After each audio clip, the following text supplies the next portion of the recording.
Good evening. Can you hear me? We can, Derek. Yes. We're good. Sounds good.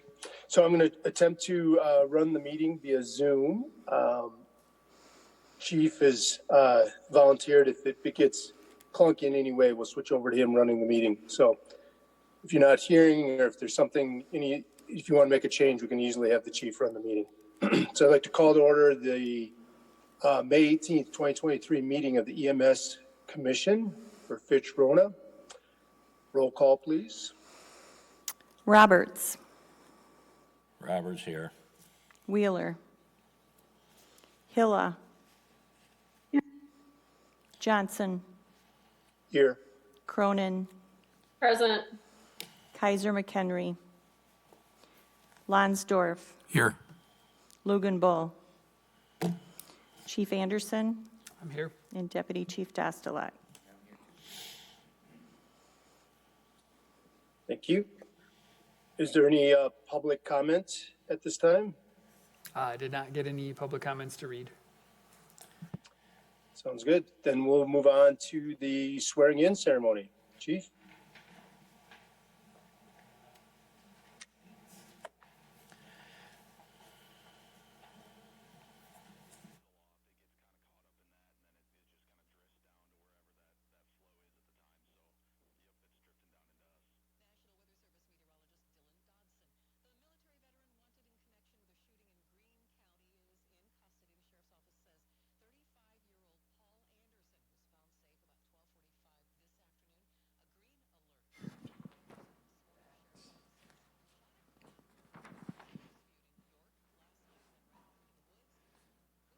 So we'll do a congratulations to Chance, who's been promoted. It's been a couple months since we've been able to coordinate this and get him set up, but congratulations as your new lieutenant for us. I do have a swearing in for you. I'll kind of hold it here because I'll try to talk a little bit fast, but if you'll raise your right hand for me. So it's I, Chance Kazmarski, I, Chance Kazmarski, as a lieutenant of the Fitch-Rona EMS District, as a lieutenant of the Fitch-Rona EMS District, swear that I will support the Constitution of the United States swear that I will support the Constitution of the United States and the Constitution of the State of Wisconsin. and the Constitution of the State of Wisconsin. I will faithfully, honestly, and impartially I will faithfully, honestly, and impartially discharge the duties of lieutenant, discharge the duties of lieutenant, and I pledge to carry out these duties to the best of my ability. and I pledge to carry out these duties to the best of my ability. I will honor and respect the mission, goals, purpose, and policies of the Fitch-Rona EMS District. I will honor and respect the mission, goals, purpose, and policies of the Fitch-Rona EMS District. And I recognize the badge of my office And I recognize the badge of my office as a symbol of public faith and trust. as a symbol of public faith and trust. And I accept, so long as I am true to the ethics of the emergency medical services profession. And I accept so long as I am true to the ethics of the emergency medical services profession. I make these promises solemnly, freely, and upon my honor, so help me God. I make these promises solemnly, freely, and upon my honor, so help me God. Sherry, if you want to come up and change out some badges.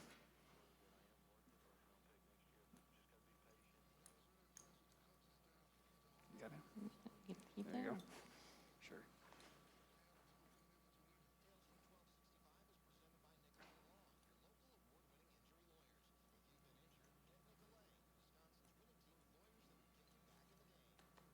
Oh, that was soft. Congratulations. Thank you.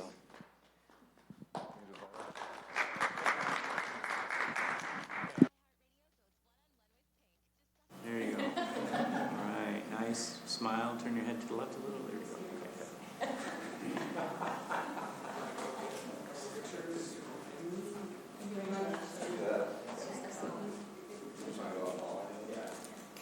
Unless you want to stay for the meeting.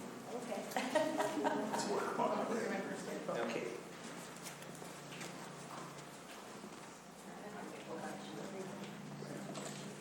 Thank you.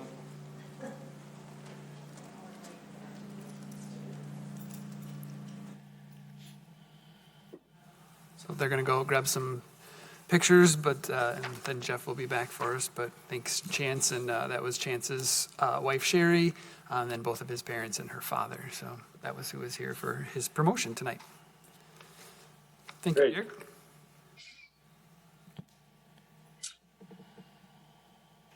Should move on to the next agenda item, the 2022 audit review. Is Brett available with Johnson Block? Turn on for me. Fancy. Do you want me to just jump right in, or is there anything you wanted to start? All right. Good evening, everyone. My name is Brett Hoffmeister. I'm a partner with Johnson Block and Company, and I'm here to talk a little bit about the financial statements for 2022 for the district. And Chief, are you working on? Yeah, okay. I'm just giving the Chief a second to share the presentation that I put together, just to be a little more brief than going through the actual financial document. It's got quite a bit of information in it, and you guys have probably better things to get to tonight. So this is just a brief overview, gives some high-level information and some summarized financial data, just kind of some highlights to keep things a little more brief. But the first page here is just kind of a summary of what you see when you look at a set of financial statements for a government. The first thing is our independent accountants review report. So one thing for Fitch-Rona, we don't do an audit every year, a full audit. We do an audit every third year, so that we did a full audit last year, and then in the other 2 years we do what's called a review. So that's less in scope than an audit. We primarily do inquiry and analytical review. We still provide some assurance that the financial statements are in accordance with generally accepted accounting principles, but we're not doing the same level of procedures. So it's there is some assurance that the financial statements aren't missing anything, but it's not to the same level of opinion that we would give in an audit.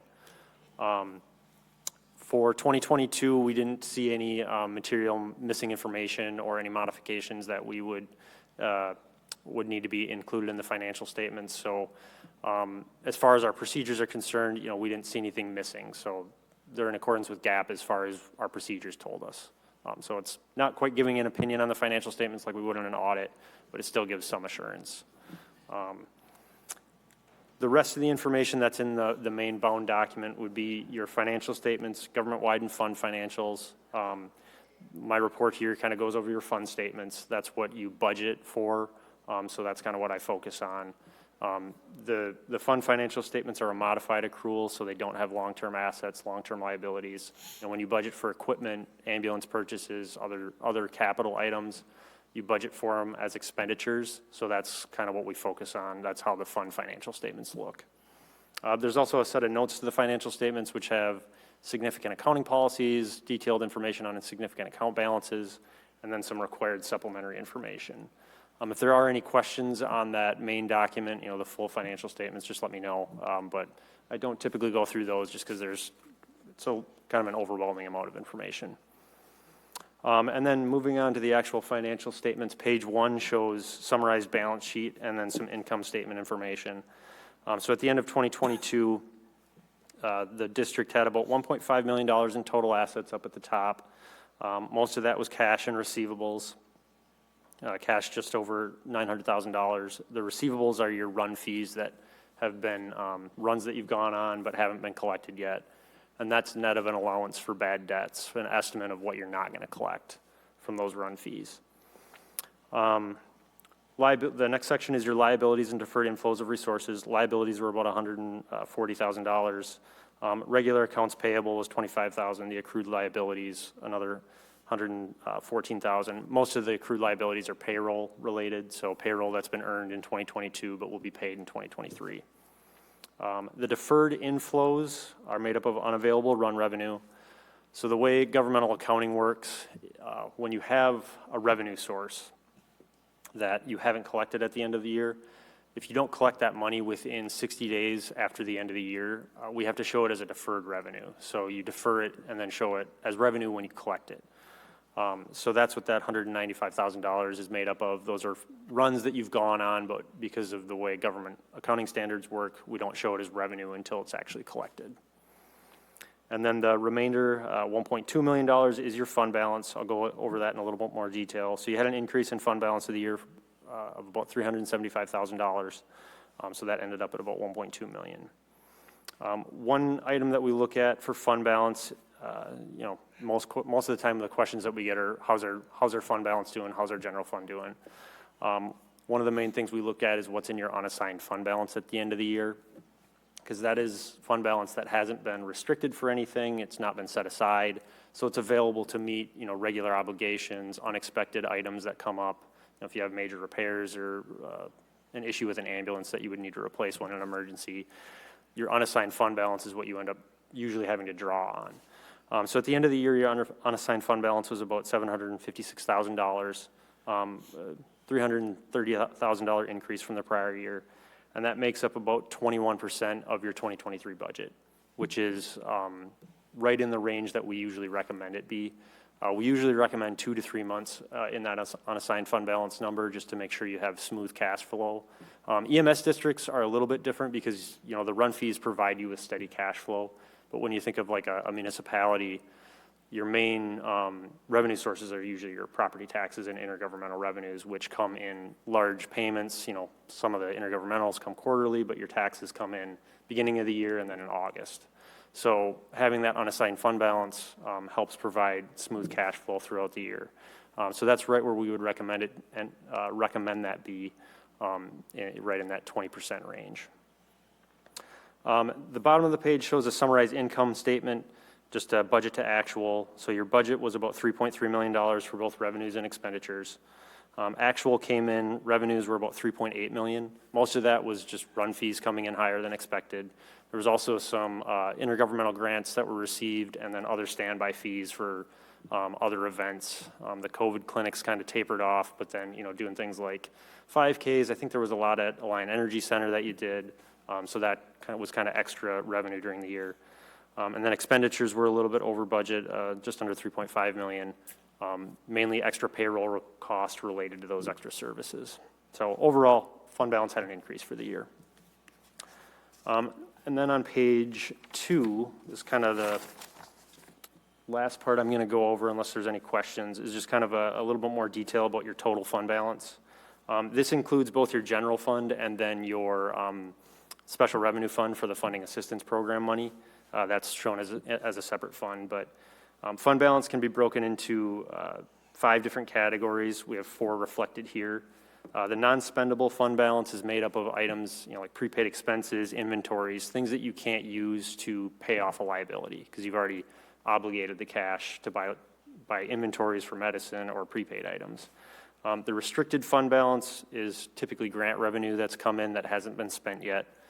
So the main items there are usually the funding assistance program money, and then EPIC gave some money that hasn't been spent yet for some equipment.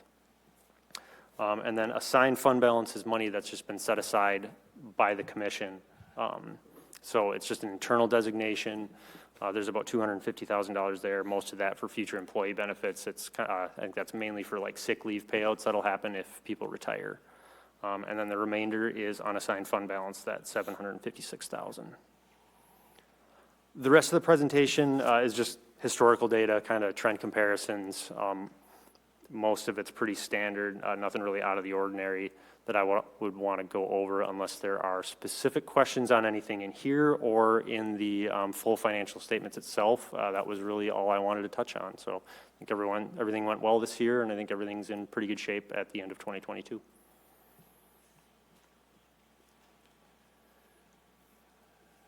Are there any questions from the commission?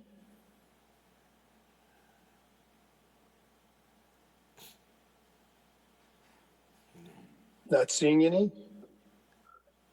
Thank you very much for your presentation. We appreciate it. All right, thank you.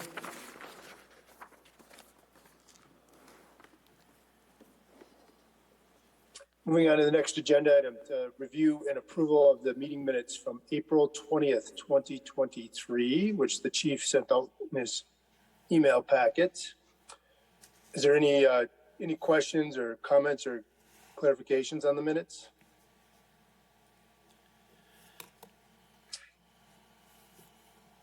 May I have a motion to approve?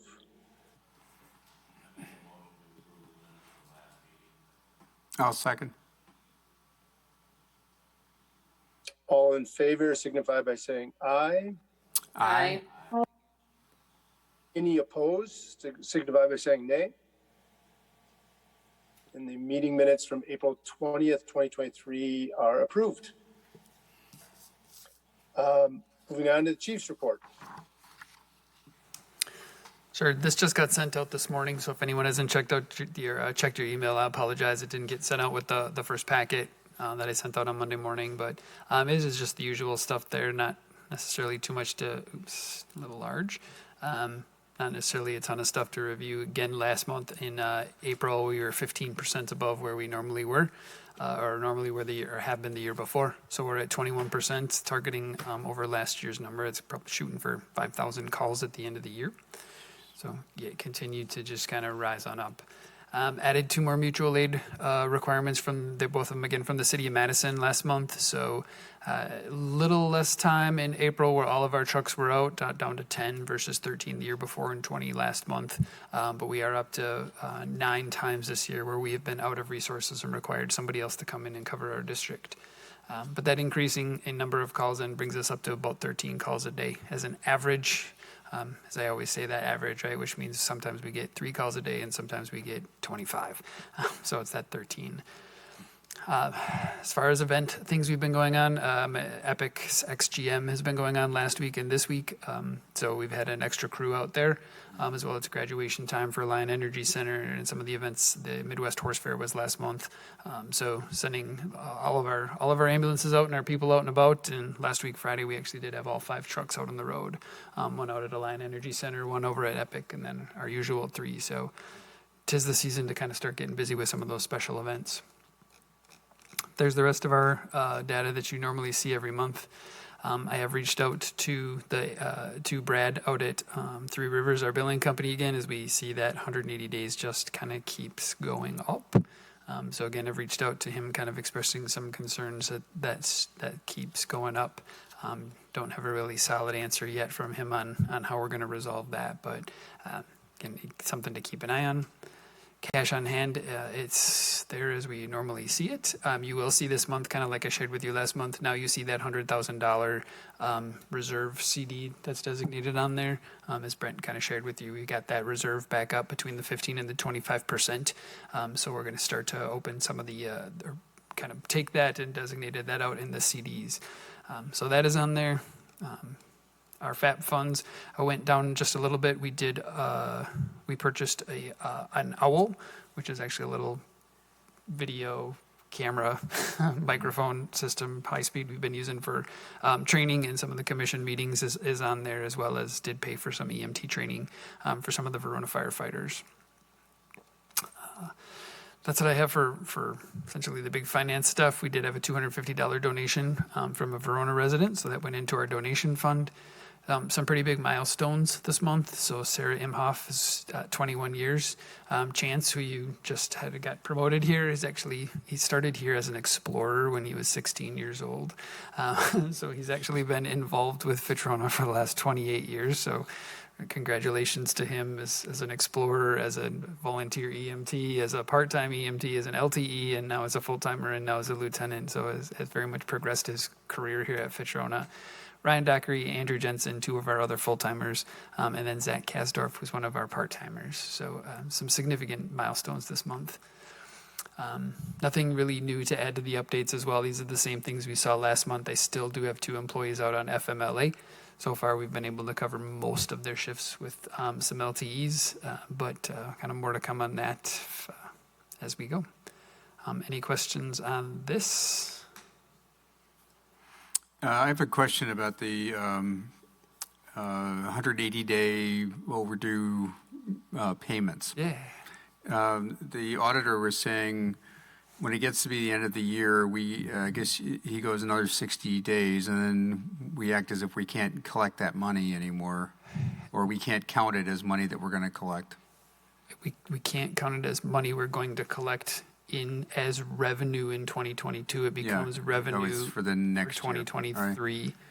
What do we do with the stuff that's a 180? Do we give up at some point, or and what happens to the indebtedness for the people at that point? Yeah, so the procedure is we try to get insurance information from the hospitals or from patients. Mostly it's from the hospitals. If we don't get that information, the calls get billed. Our calls actually usually get billed within about 48 hours of them occurring. Patients will get a request for information for their insurance information. We wait for them to return. Once the first bill gets generated, it starts the clock. So at 30 days, if we don't have anything back, they will get a second bill. After another 30 days, so at 60 days, they get their first bill. At 30 days, they get their second bill. At 60 days, they get their third and final notice. In theory, if it's supposed to happen after 90 days, if we don't hear from them, it actually goes to a collection agency. Yeah. So after 90 days, we really do consider them not collectible unless there's some sort of action on them. Sometimes it's just like we had bad information from the hospital. So billed the wrong insurance, so now that skews the clock a little bit. Auto insurance, workers' comp, things like that. That if there's some actionable kind of items on them, that skews that time frame. But if there is no response from them at 30, 60, and 90 days, it's turned over to the collection agency, which is we use Stark Collection Agency here in Madison. Then their job is to find that money or find that insurance. If ultimately we get insurance information and we can still bill it, it will get billed to their insurance. It behooves our billing company because our billing company takes 6% of what they collect. Mm-hmm. So it incentivizes our billing company to collect that. If it goes to the collection agency keeps 33% of what they collect. So it's in their best interest to collect the money as well. But as you can imagine, the more digging and time you have to spend on tracking people down, they keep more of it. We do participate in tax interception. So if we have a social security number, it will go to the state as a municipal entity. We'll get our money. If the patient was owed a tax refund, we'll actually get our money. We and everybody else who they owe money that is a municipal entity in order, we're at the bottom. But if they owed the city or the county or the state money, they would collect theirs as well, but we end up on that list and we'll get our money that way. They will do, if they can collect information, they will actually take them to small claims court and do tax and payroll deductions. So that's why they take 33%, because then they start that process. Do we ever give up at some point, a year after? It goes to the collection agency. I believe, Michelle, I don't know if you remember, at the collection agency, I think after 10 years. 10 years. I think at 10 years it's dumped. Okay. With the only exception that I actually even just learned this the other day is if they do take them to small claims court, that stays out there forever, and if they're ever found somewhere, they'll start to collect those. So is this $338,000 that's listed as the 180 plus? Is that some of that 10 years old? Or could be. Is it, okay. Yeah, could be. So that's maybe why that number keeps growing, or? Most of the time when it falls off, it falls off of that as well. Yeah. So we've seen that grow, and I think I know I shared initially from Brad said that now it required, in order to submit it to a collection agency or to the state, they required more information. So that's the initial hang up, why that number got so big. And now I think we're just trying to play catch up. I mean, the other challenge we have is that run volume that is increased by 20%. Yeah, exactly. I think there's just more volume there that they're trying to manage. So Jeff and I have kind of chatted about this. It's maybe having a good conversation again with Brad of what are we going to do with our accounts? Because if that number continues to grow, then maybe we need more assets into our accounts, or we need to start maybe looking at different billing companies that can manage the volume we're doing. So some different options, but I know it's been brought up once we're 90 or 180 days out, odds of collecting things. Then we start getting outside of billing windows, timely billing, in which case then insurance companies will just deny it because we didn't bill it in a timely fashion. Patients who go to the VA is 6 to 8 months out in payments. So those are easily that They'll all 180 go in days. there, yeah. Okay. Yeah. There's so many factors that kind of just play into that. There are, and it's not unusual to see in our monthly billing reports revenue that we receive all the way back to 2008. That will get Wow. a little bit, but it does show each year when the call was made and what year that revenue is for. And there are patients who they can do payment plans. I don't know if any exist anymore, but I know at one time there was people who they were paying $10 a month on a $1,200 bill. So And I believe that's still happening because some of the payments from the older years are like $10 or $25, so. but they're paying on them as long as they're, and we don't charge interest. We don't charge interest. Once it goes to the collection agency, the collection agency will start charging interest. There's no policy of forgiveness after a year. If you can't pay, we write it off or, We do have a hardship application. So as long as they can apply for that hardship, and we probably, I get 1 or 2 of those a month, maybe not even that much.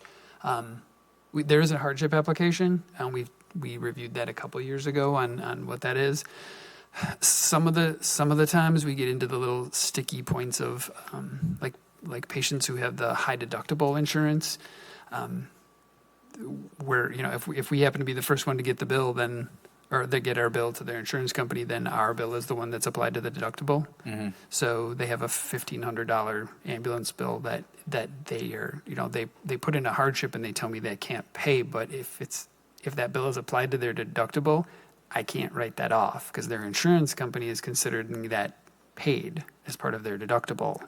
oh, by them, yeah. Yeah, so items like that, same thing with Medicare and medical assistance. Medical assistance doesn't have copays, but Medicare has copays. And Right. patients who we transport frequently, I think it's $80, $90. So it's not a huge amount, but when you start getting $80, $90 2 or 3 times. Several times, yeah. Yeah, it's a couple $100 for those people who are on a limited income. But we have to treat all of our patients the same. So I can't, Medicare considers that paid. So I can't routinely write those off because then we can't, it gets into some Medicare fraud issues. I'm familiar with all that. Yeah, yes. All right, well, thanks. I don't want to belabor the point, but thanks. So, That's a good explanation.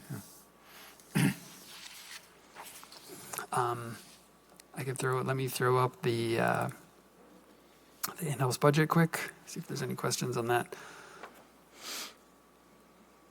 This one I did get emailed out, I believe.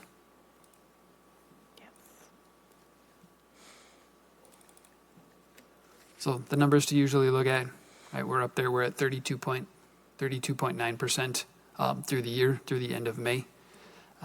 We have gotten half of our municipal income is kind of similar to last year, where for our anticipated run revenue, we're actually at 43% where we were, and just the mere volume is, so our run income is headed higher than anticipated as well.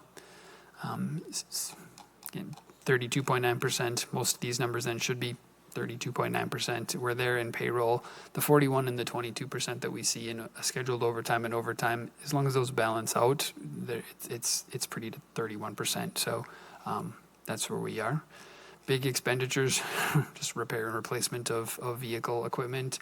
Vehicles themselves has been a little higher than anticipated. Some of the usual stuff that it seems a little bit off, but it's things that we make quarterly payments on or once or twice a year payments. So they'll be at 50% or 75%. That's because we pay those and we're done for the year. But big picture stuff, we're at 32% through the year, and our expenses are at 32.4%. So no big crazy expenses unless anyone has any questions on that.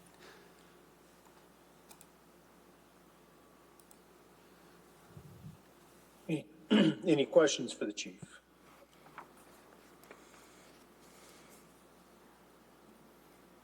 Thank you for the thorough report and the insight. Appreciate it. Moving on to chair reports. So Personnel Committee did meet last week on the 10th.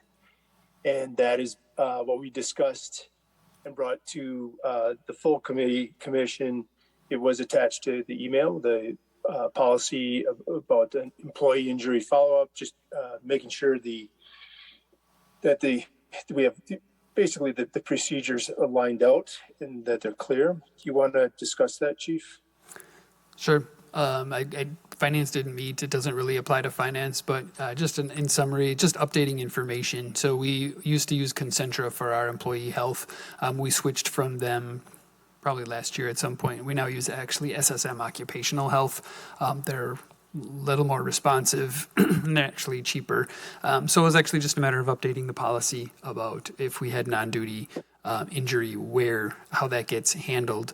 Other thing that was updated in here is now that we have our third lieutenant on board and all up to speed, we're actually trying to, I want to say, empower them or create more of a chain of command. So if something minimal would happen on duty, they can contact the lieutenant who would help guide them through this process and not necessarily have to call a chief to manage this.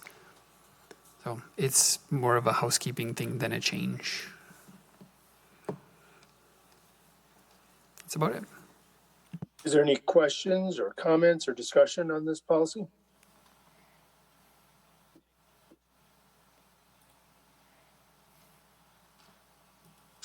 Then we can move forward, Chief, right, to approve? Yep. Okay. So is there a motion to approve this policy as provided to you in the chief's email? Make a motion to approve the policy. Thank you. Is there a second? I'll second. Perfect. All in favor signify by saying aye. Aye. Any opposed signify by saying nay.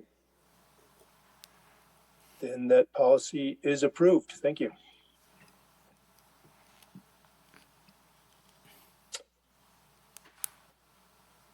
And I wasn't listening carefully to what you just said, Chief. What do we want to do about the finance chair report? We had no meeting. We couldn't get it scheduled. Okay. But finance actually did talk about this last month, and then so personnel finally got to talk about it this month. It's true.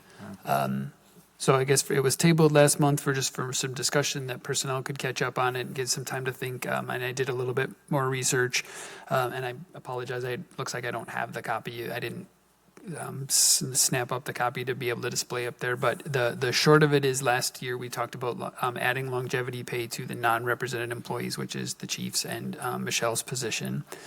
The proposal I had shared last month and this month are a mirror image of what the city of Verona does. So the Verona does have longevity pay. Essentially, they're in 5-year increments, 1% every 5 years. So there's nothing from that 0 to year 5. Years 5 to 10, it's an additional 1% on top of a base rate, on top of a base salary. 5 to 15 is 2% on top of a salary, and then 15 to 20 is at 3%. And then I believe 20 and above, I think, is 4, if I'm remembering right. That would only apply to the non-represented employees. The collective bargaining agreement does have its own longevity scale. That's a negotiated item. One of the questions from last month was, what does Fitchburg do? So Fitchburg, they don't have what they call longevity. They call them step increases. So they actually have their first through year 5. They can hop in that scale at any point when they are hired. But if they were a brand new hiree, they would start at step 1, and then every year for the next 5 years, they move up in a step until they get to step 5, which is the 100% of their pay range, providing they are meeting performance standards based on a performance review. From there, they actually have the option to go up to 125%. That turns from a longevity system now into essentially a pay for performance. So then they have an evaluation they get from their supervisor up their chain, their supervisory chain, and then they can potentially get additional pay raises on top of their cost of living raises. That will get them to that 125%. So I guess the proposal I brought last month was to add the longevity to the non-represented staff. Now that would, again, not start until January of next year because this is not a budgeted item. but it would be in effect January of 2024. That would, starting next year, both Jeff, myself, and Michelle have been here longer than 5 years. So that would put the three of us in that first longevity range of adding 1% on top of our base rate. If there's any other questions or discussions, I guess.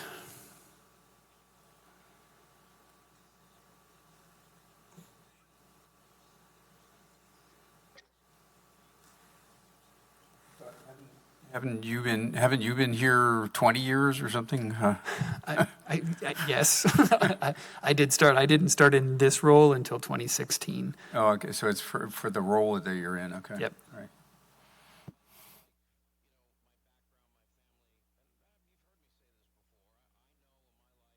I guess if there's no discussions or questions, I would look for the chair to either approve. This is a brand new policy, so it would be approving this policy, or if there's more discussions or you wanted to take it to talk with me not in the room, we can set up a meeting in the next month or two where that can occur. I'd be happy to move to approve it. I'll make a motion to approve the longevity pay as presented. I'll second. All in favor signify by saying aye. Aye. Aye. Any opposed signify by saying nay. The motion is approved, and this policy is approved. Thank you. Yep. As usual, I always put it out there when we do new policies or old policies. This will go to the collective bargaining unit. They actually do have a 21-day input period. If they provide me with any comments, I will provide those back for your consideration. You don't have to act upon them, but it will come back to you for consideration.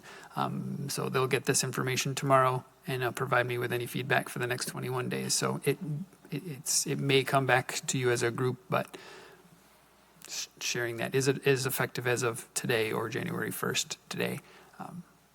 But it may come back. One change is you should change Terry Schnapp's name to Derek's. Oh, is it still on there? Okay.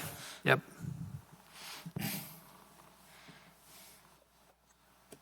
Okay. I have a procedural question about the next agenda item. Are we, at this point, we're just looking for an approval of the motion to go to closed session, or is there discussion before that, Chief? Nope. Somebody has to read that verbatim, and then we can go into closed session. With the motion, a second, and approval. Yep. Okay. Would somebody like to read it and offer that motion?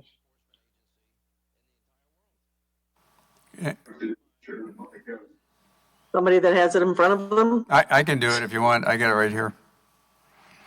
I'd like to make a motion to move to closed session pursuant to 19.85 parentheses 1 parentheses E for the purpose of deliberating or negotiating the purchasing of public property, the investing of public funds, or conducting other specified public business whenever competitive or bargaining reasons require a closed session. Review MOU with L311.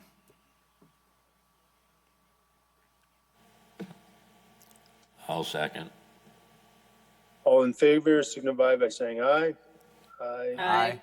Aye. If you're all opposed, signify by saying nay. The motion passes, and we will move to closed session.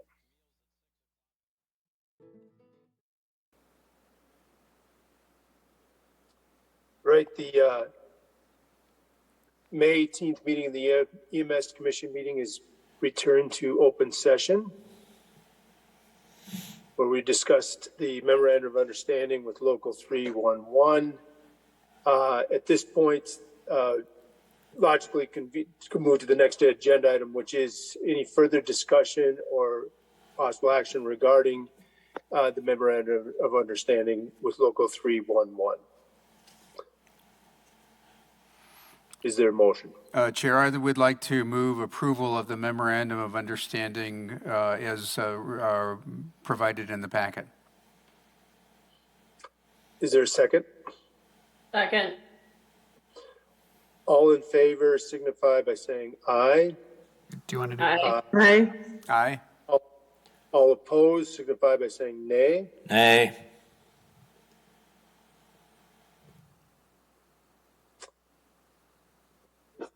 Motion passes, was it 4-1? I think 5-1. It's 5-1. Thank you. All right, move on to review and approval of the accounts payable checks authorized by the chief. Does anybody have any questions about the register of checks?